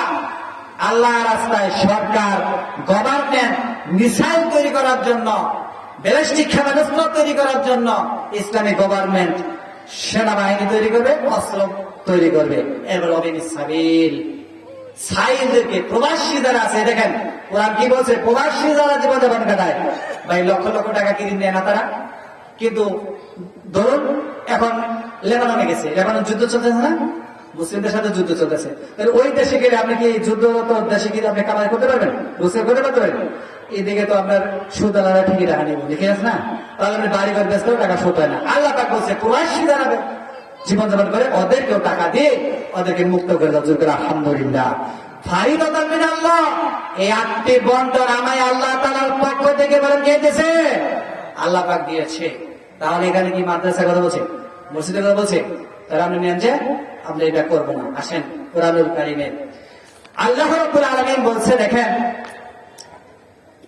এই যাকাতের টাকা ইসলামী গভর্নমেন্ট করেছিল ওমর ইবনে আব্দুল আজিজ রাহমাতুল্লাহ আলাইহির জামানায়। আপনি কি নাম শুনেছেন? ওমর ইবনে আব্দুল আজিজ রাহমাতুল্লাহ আলাইহির জামানায় ইসলামী স্টেট কায়েম যখন করলেন, যাকাত যখন তিনি কালেকশন করলেন, বাজারে বাজারে ঢোল পিটানো হতো আর বলা হতো জাকাত কে নিবে, জাকাত কে নিবে, জাকাত কে নিবে। ওই সময় দেখা গেছে একজন লোক পাওয়া যায় নাই যে জাকাতের টাকা আমার দরকার। আজকে যদি মধু করে বলা হয় জাকাতের টাকা দেবে, দেখবেন লোকেরা ভিড়ের চোটে ঠেলা খেয়ে আসার করে দাঁত ভাঙবে না ভাই, দাঁত ভাঙবে না ভিড়ের চোটে। ইসলামী গভর্নমেন্ট এত সুন্দর করে দিয়েছিল, প্রত্যেক বছর 1 লক্ষ করে টাকা যদি গরিবদেরকে দেওয়া হয় তাহলে কয় বছর লাগবে আপনাদেরকে প্রতিষ্ঠিত করতে বলেন? যদি ঘর না থাকে ঘর দেওয়া হবে, টিউবওয়েল না থাকলে টিউবওয়েল দেওয়া হবে, গাড়ি না থাকলে গাড়ি দেওয়া হবে, সেন্সি না থাকলে সেন্সি কিনে দেওয়া হবে। আল্লাহ রাসূল বলেছেন যদি শিক্ষিত যুবককে, আমরা শুনেছি বাংলাদেশ জামায়াত ইসলামী এই নায়েবে আমির তিনি ঘোষণা দিয়েছেন যে বাংলাদেশকে দরিদ্র মুক্ত করার জন্য যারা শিক্ষিত এবং অশিক্ষিত তাদেরকে যারা চাকরির ব্যবস্থা হবে না 10 লক্ষ করে টাকা দেওয়া হবে। জামায়াত ইসলামী যদি ক্ষমতা যায় 10 লক্ষ করে টাকা দিবে। তাহলে যদি আপনাকে যদি 10 লক্ষ টাকা দেয় তাহলে আপনার কি আরো কি ওই চাঁদাবাজি করা লাগবে? ইসলামী সমাজ বিনির মতো এটাই হয়, ইসলামী সমাজ বিনির মতো এটাই হবে যাকে জাকাত কালেকশন করবে আর গরিবদেরকে প্রথমে দিয়ে দিয়ে দিয়ে দিয়ে প্রতিষ্ঠিত করবে। এরপরে যুবক শিক্ষিতদেরকে যদি আপনাকে 10 লক্ষ করে টাকা দেওয়া হয়, শিক্ষিতদেরকে যদি চাকরি দেওয়া হয়, যারা চাকরি করতে পারবে না শিক্ষিত তাদেরকে যদি 10 লক্ষ করে টাকা দেওয়া হয়, তারা যদি খামার করে ভাই, তাহলে কি আপনার ওই ভাইটা কি চিন্তাই করবে, দর্শন করবে? 2টা করে ফ্যামিলি বাঁধতে পারবে না ভাই? যদি একটা শিক্ষিত যুবক এই ধরুন থানা করে যদি একটি কম্পিউটারের মেশিন কিনে দেওয়া হয় কয়েক লক্ষ টাকা দিয়ে, তাহলে সে কি কয়েকটা ফ্যামিলি চালাতে পারবে না ভাই? চালাতে পারবে না। আর বিধবা মহিলাদেরকে দেখেন, মানুষ কিন্তু টাকা পয়সা দেয় না, এই বিধবা মহিলাদেরকে যদি এমব্রয়ডারি ডিজিটাল সিঙ্গার মেশিন কিনে দেওয়া হয় তাহলে তার ইজ্জত সম্মান, সে কাপড় চোপড় বানিয়ে সে রক্ষা করতে পারবে না ভাই? দর্শন কি থাকবে? জেনা বেজে থাকবে? ইসলামী সমাজে এটাই দেয়, ইসলামী সমাজ বিনির্মাণ তো এটাই যে সরকার গেলেই তো সবকিছু সমাধান হয়, ঠিক আছে? ইসলামী সমাজের এমন একটি ব্যবস্থা করেছিলেন আমার বন্ধুগণ, লক্ষ্য করেন আব্দুল আজিজ রহমাতুল্লাহ আলাইহি, তিনি যখন ওই জামানায় দেখা গিয়েছে একজন লোক 7 দিন যাবৎ নগর বলছেন শহরের ভিতরে ঘুরতেছে আর বলছে জাকাত কে নিবে, জাকাত কে নিবে, একটা লোক পাওয়া যায় নাই। হঠাৎ করে ওই ব্যক্তি দেখতে পেলেন যে একজন লোক ছেঁড়া কাপড় পরা দেখা যায়, ধুলি মলিন অর্থাৎ ধুলা বালু তার মুখের মধ্যে।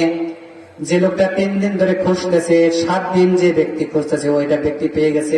বলছে ভাই তোমার বুঝছি যেহেতু তুমি একটু শরীরের আবর্জনা নোংরা হয়েছে, নিশ্চয়ই তুমি একটু গরিব লোক, আমি গরিব লোক খুঁজছি কিছু টাকা দেওয়ার জন্য। বলছে তোমার ব্যাগে কত টাকা আছে? ওই আমার ব্যাগে তো অনেক দিন আর আছে, অনেক টাকা, এই টাকাগুলি আমি নেও, আমাকে ভাই একটু রক্ষা করো আল্লাহ জাহান্নামের আযাব থেকে। তখন বলছে ভাই তুমি এই তোমার কি মাথা ঠিক আছে ভাই? আমি তুমি করতেছি কয়েকদিন? বলে আমি 3 দিন ধরে করতেছি, একটা লোক পাইলে ভিক্ষা দেওয়া।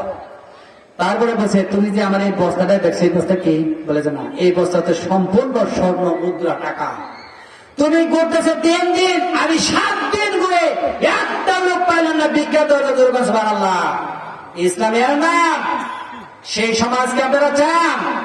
হ্যাঁ, দেখেন ইসলামী সমাজ কেন করতে হবে? দেখেন এই জাকাতের মধ্যে আরেকটা আয়াত আমি তেলাওয়াত করি, কোরআনুল কারীম বলছে ইসলামী সমাজ নির্মাণে মহান আল্লাহ পাক বলেন যাকাত যারা আদায় করে না তাদের সম্পর্কে আল্লাহ পাক বলতেছেন ইয়াউমা ইউহমা আলাইহা ফি নারি জাহান্নামা ফাতুকওয়া বিহা জিবাহুহুম ওয়া জুনুবুহুম ওয়া যুহুরুহুম হাযা মা কানাসতুম লিআনফুসিকুম ফাযুকু মা কুনতুম তাকনিজুন। আল্লাহু আকবার বলেন।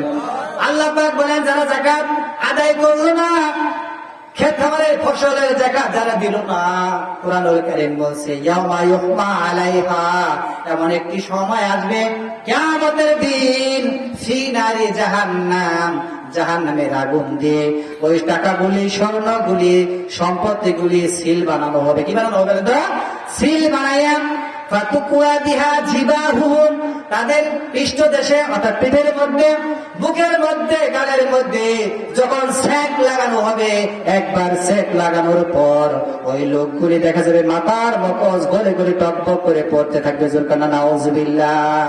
আল্লাহ পাক বলেছেন হাজানা কানাত তুলিয়ান বসে কোন আজকে মজাটা চাকো যে কেমন লাগে। দেখছেন সেদিন ইসলামের সরকার দরকার আছে না নাই? ওই দিন ওলাই বলবো হায় রে, যদি ইসলামের একটি সরকার থাকতো, জাকাতরা যদি আমাদেরকে বাধ্য করে নিত, তাহলে আমরা কি এই শাস্তিকে বেঁচে যেতে পারতাম নাকি বলেন ভাই? এই শব্দটার সমাজ যাতে কায়েম না হতে পারে, সেই জন্য তারা বাংলাদেশ জামায়াত ইসলামীকে 13টা বছর, এই 17টা বছর অত্যাচার করছে, বলছে না ভাই? বলে নাই? দেখেন কুরআনুল কারীম থেকে বলছি, মহান আল্লাহ পাক বলেন নবীদেরকে হত্যা করেছে জালেমরা। আল্লাহ পাক সূরাতুল আলে ইমরানের 21 নম্বর আয়াতে আল্লাহ পাক বলেন ইন্নাল্লাযীনা ইয়াকফুরুনা বিআয়াতিল্লাহি ওয়া ইয়াকতুলুনান নাবিয়্যিনা বিগাইরি হক। আল্লাহ পাক বলেছেন যে ইন্নাল্লাযীনা ইয়াকফুরুনা, নিশ্চয়ই যারা বিআয়াতিল্লাহ, আমার আইনগুলিকে তারা অস্বীকার করেছে, বিদ্রুপ করেছে, ঠাট্টা করেছে, ওয়ায়াকাতুলুনা, তারা হত্যা করেছে নাবিয়্যিনা বিগাইরি হক, আল্লাহ নবীদেরকে তারা হত্যা করেছে। আচ্ছা, আল্লাহ নবীরা কি চরিত্রহীন ছিল নাকি? আল্লাহ নবীরা কি খারাপ ছিল নাকি? আল্লাহ নবীর হচ্ছে মাসুম, বেগুনাহ। আলহামদুলিল্লাহ, নবীর হচ্ছে মাসুম। কেন তাদেরকে হত্যা করলো? যখন বলা হলো কোরআনের একটি রাষ্ট্র কায়েমের জন্য নবীরা যখন মানুষদেরকে এই কথা বলতো, তখন তাদেরকে নবীদেরকে ধরে তারা হত্যা করা শুরু করলো। নবীদেরকে হত্যা করেছে, ঠাট্টা বিদ্রুপ করা শুরু করলো। দেখেন জাকারিয়া আলাইহিস সালামকে এই কাফের বেঈমানেরা ওরা হত্যা করেছিল দর্শনের অপবাদ দিয়ে। হযরত মরিয়ম আলাইহিস সালাম, জানেন ঈসা আলাইহিস সালাম হয়েছে মরিয়ম সালামের পেটের মধ্যে। কোন পুরুষের মাধ্যমে হয়েছে নাকি? আল্লাহ পাক বলেন আমি যদি মানুষ সৃষ্টি করি, পুরুষের দরকার নাই, নারীর দরকার নাই, সামান্য মিষ্টি মাটি হলে হয় নাকি? বলেন বানাইছে কে? বলেন তো। হযরত আদম আলাইহিস সালাম কে বানাইছে? আদম আলাইহিস সালামকে বানাইছে আল্লাহ তাআলা শুধু মাটি দিয়ে। পুরুষের দরকার নাই, নারীরও দরকার নাই।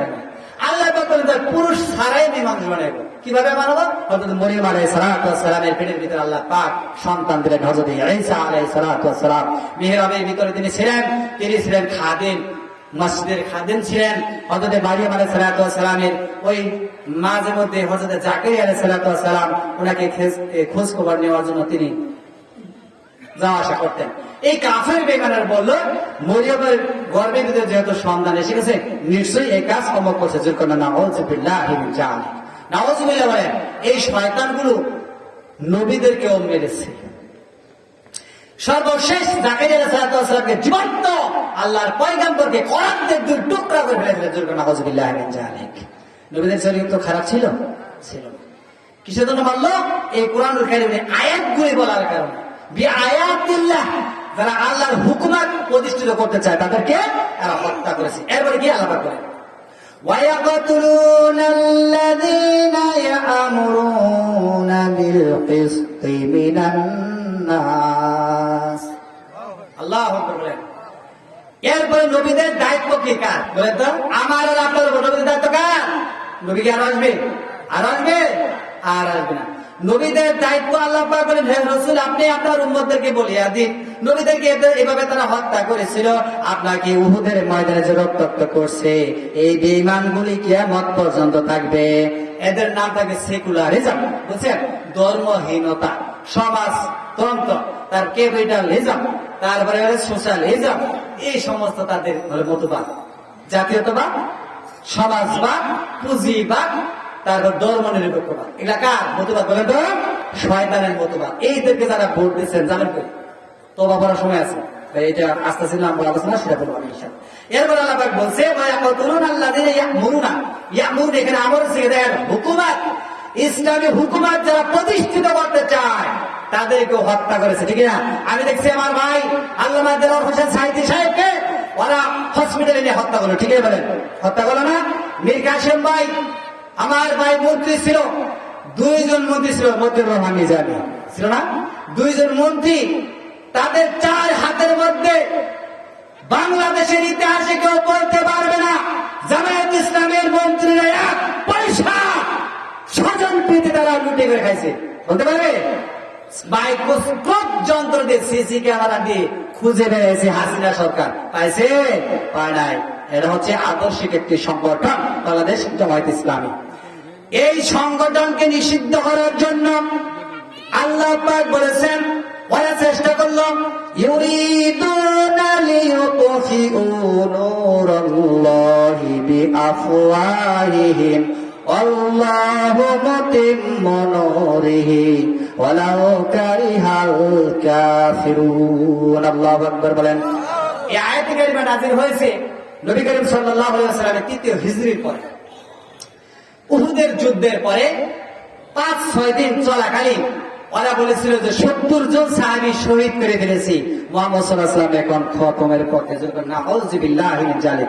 আল্লাহ পাক শুনে এটা নবী তুমি বলে দাও, ইউরিদুনা লিইউতফিউ নূরাল্লাহি বিআফওয়াহিহিম ওয়াল্লাহু মুতিম্মু নূরিহি ওয়ালাউ কারিহাল কাফিরুন। আল্লাহ পাক বলেন, ওরা চায় মুখের ফু দিয়ে, কথা বুঝছেন, ওরা চায় মুখের ফু দিয়ে আমার ইসলামের সংগঠনটাকে নিষিদ্ধ করে দিতে। আল্লাহ পাক বলেন, আল্লাহু মুতিম্মু নূরিহি, ওরা যতই চেষ্টা করুক না কেন আল্লাহ পাক বলেন আমার সংগঠনকে, আমার নূরকে তার থেকে ধীর গতিতে তেজস্বী দিয়ে আমি আরো তেজস্বী করে জ্বালাই। বুজুর্গণ সুবহানাল্লাহ। ওরা যত জলুক আর বলুক, ওরা বলছিল, ওরা ঠিকভাবে বুঝছে যে আমরা যদি এদেরকে খতম না করতে পারি, ভারতের কথায় আলেমদেরকে যদি হত্যা না করতে পারি, আগামীর বাংলাদেশ হবে কোরআনুল কারীমের। ঠিক না? ওরা বোঝে না এই বিষয়টা? আমি আর আপনি না বুঝতে, ওরা ঠিকই বুঝেছি। সেই জন্যই দেখেন হত্যা করা শুরু করলো, আপনার সেনা হত্যা থেকে শুরু করে দিল, নাকি বলেন? আল্লাহ পাক বলেন, দেখেন আল্লাহ পাকের কত সুন্দর একটি চমৎকার কথা। আচ্ছা, আগুনের ভিতরে যদি লোকেরা ফু দেয় সবাই মিলে, আপনারা যদি সবাই মিলে ফু দেন, আগুন জ্বলবে না নিবে? জ্বলবে না নিবে?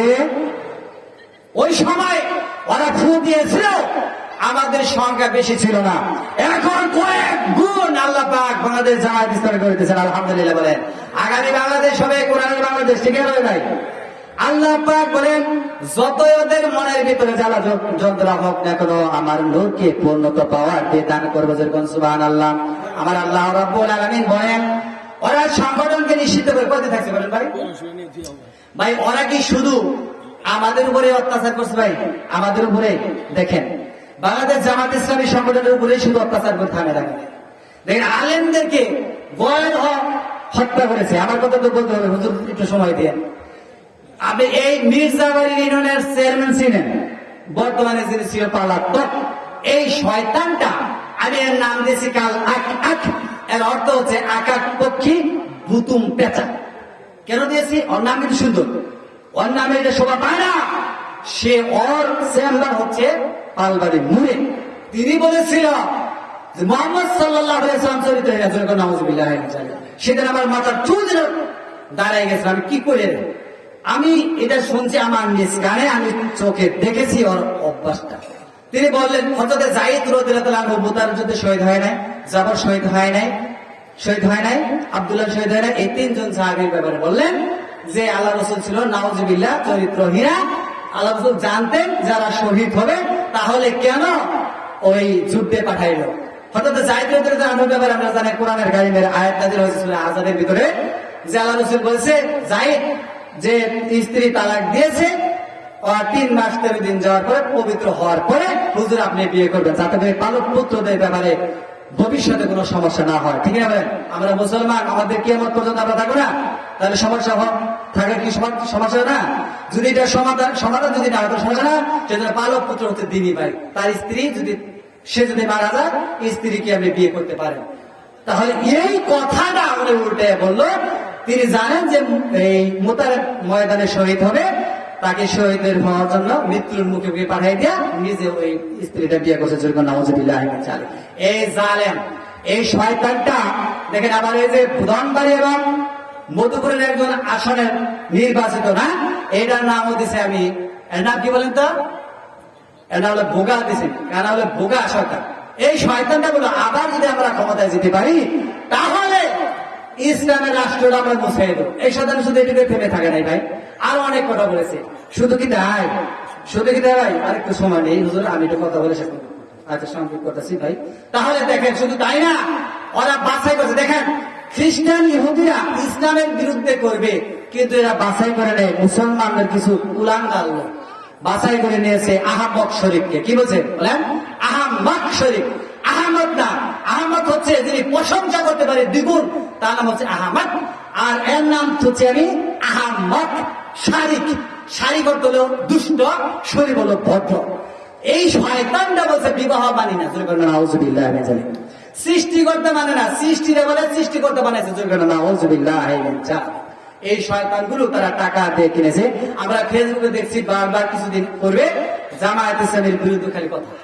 জামাতের বিরুদ্ধে কথা বলে বড় বড় বোতল খাওয়া যায় নাকি বলেন ভাই?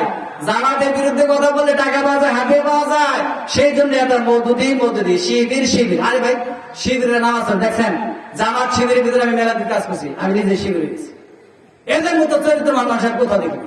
তাহলে আপনি এদের বিরুদ্ধে করলেন কেন? আসেন একটা গান দিয়ে শেষ করে দিন। সে গানটাকে শুনবেন? হ্যাঁ, আমি তো বেশি সময় আর নিব না আমার ভাইরা, গানটা গিয়ে শেষ করে দেবো। আমার ওস্তাদুল আজম তিনি এসে গেছেন। আমি গানটা গাচ্ছি, আমার সঙ্গে সঙ্গে সকলেই গান। হ্যাঁ, আন্দোলনের শপথ নিলাম, মৃত্যুকে নাই ভয়, হয় আমাদের জীবন যাবে নইলে হবে জয়। আন্দোলনের শপথ নিলাম, মৃত্যুকে নাই ভয়, হয় আমাদের জীবন যাবে নইলে হবে জয়। ওরে বাংলাদেশের মানুষ তারা যা, জামাতে ইসলামী দিচ্ছে ডাক। চল চল চল চল চল চল, ওর তো গগনে বাজে মাদল, নিম্নে ওতলা ধরণী দল, অরণ প্রাতের তরুণ দল। চল রে চল রে চল, চল চল চল চল চল চল। আন্দোলনের শপথ নিলাম, মৃত্যুকে নাই ভয়, হয় আমাদের জীবন যাবে নইলে হবে জয়। ওরে বাংলাদেশের মানুষ তারা যা, জামাতে ইসলামী দিচ্ছে ডাক। চল চল চল বলেন, চল চল চল চল চল চল চল রে চল রে চল। আমার ভাইয়ের বোনের খুনি পিস ডালা পাতলাল, স্বজন হারা শোকের মিছিল চলবে কত কাল। আমার ভাইয়ের বোনের খুনি পিস ডালা পাতলাল, স্বজন হারা শোকের মিছিল চলবে কত কাল।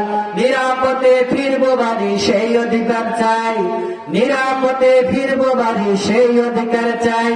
সারা মুরব্বীকে বরকতের আয়াত জেগেছে ভাই, ওরে চেতনা হারা মানুষ তারা যায়, জামাতে ইসলামী দিচ্ছে ডাক। চল চল চল চল চল চল চল রে চল রে চল। নতুন সকাল আনতে হবে, দেখো না মা পিছু, দানব গুলো চোখ রাঙালে শির হবে না নিচু। নতুন সকাল আনতে হলে দেখো না মা পিছু, দানব গুলো চোখ রাঙালে শির হবে না নিচু।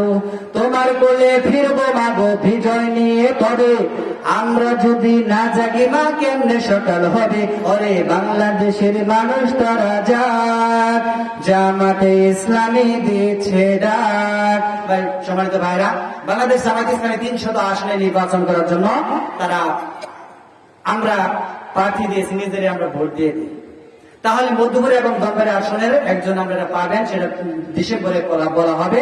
তাহলে আমরা কি চান না বাংলাদেশ জামাত ইসলামের লক্ষ্য উদ্দেশ্য হচ্ছে ন্যায় এবং ইনসাফ ভিত্তিক সমাজ গঠন করা, কোরআনের আইন দিয়েই দেশ পরিচালনা করা। ভাই জামাত ইসলামের 5টি কাজ করা লাগে কর্মী হওয়ার জন্য। 1 নম্বর হলো রিপোর্ট রাখা।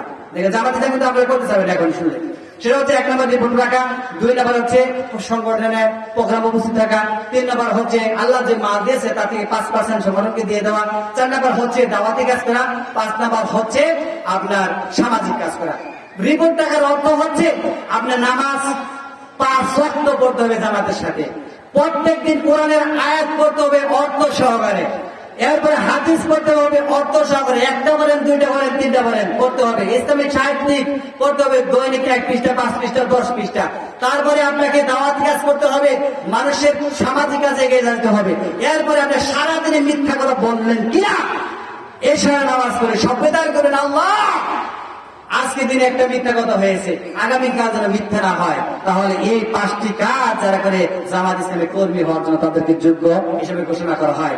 এরপরে আপনার সংগঠনের রোপণ হওয়ার জন্য আপনাকে অনেক বই পড়তে হবে, হাদিস পড়তে হবে, তাফসীর পড়তে হবে। যদি আপনি বিবেচিত হন যে সংগঠনের এই লোকটা রোপণ হতে এই প্রস্তুত আছে বা উনি বিবেচিত হয়েছে, তাহলে আপনাকে পরীক্ষা দিতে হবে। 40টা প্রশ্নের উত্তর দিতে হবে ভাই। 40টা প্রশ্নের যদি উত্তর দিতে পারেন তাহলে টাঙ্গাইলে আপনার বায়োডাটা পৌঁছে দেবে। টাঙ্গাইল যদি বায়োডাটা পৌঁছে দেয় তাহলে আপনাকে টাঙ্গাইলে আবার ডাকতে হবে, ডাকে নেবে। ডেকে নেওয়ার পরে আবার আপনাকে 40টা প্রশ্নের ভিতরে আরো 3 পর্যন্ত 6টা প্রশ্ন আমায় করা হবে। এই 6টা প্রশ্ন যদি আপনি উত্তীর্ণ হতে পারেন আপনার বায়োডাটা হবে ঢাকায় পৌঁছাবে।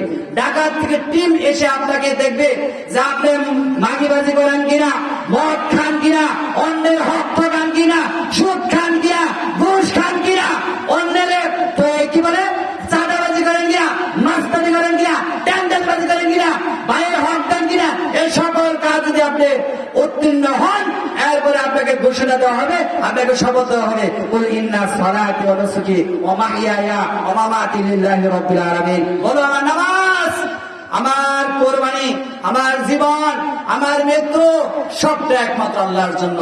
আলহামদুলিল্লাহ বলেন। বাংলাদেশ জামায়াত ইসলামী শুধু আপনাদেরকে ডাক দিচ্ছে না, কোরআনুল কারীম এর আইন প্রতিষ্ঠার জন্য অন্য কোন সংগঠনের ভাই যদি ভোট দিতে হবে, আল্লাহ পাক বলছেন আমানত, সেজন্য বলছে আমার ভাইরা লিল্লাহি তাকবীর, হাত তুলে দেখান কেতে আল্লাহ পাকের জন্য কে কে রাজি আছেন, কে কে জামায়াত ইসলামীকে ভোট দিবেন বলেন লিল্লাহি তাকবীর। আলহামদুলিল্লাহ বলে আমি অনেক সময় নষ্ট করছি। ওয়া আখির দাওয়ানা আলহামদুলিল্লাহি রাব্বিল আলামিন। আসসালামু আলাইকুম ওয়া রাহমাতুল্লাহি ওয়া বারাকাতুহু। আলহামদুলিল্লাহ। হযরত মাওলানা মোহাম্মদ আব্দুল কাদের সাহেবকে অসংখ্য ধন্যবাদ। উনি অনেক দীর্ঘ সময় খুব সুন্দর আলোচনা রাখছেন। এখন আপনাদের সামনে কোরআন ও হাদিস থেকে গুরুত্বপূর্ণ আলোচনা নিয়ে আসবেন আজকের প্রথম দিনের দ্বিতীয় বক্তা হযরত মাওলানা মোহাম্মদ মুস্তাফা কামাল সাহেব, আরবি প্রভাষক, মধুপুর আদর্শ ফাজিল মাদ্রাসা। আমি হযরতকে ওনার বরকতি মুখ থেকে কোরআন ও হাদিসের কিছু আলোচনা করার জন্য সবিনয় অনুরোধ জানাচ্ছি।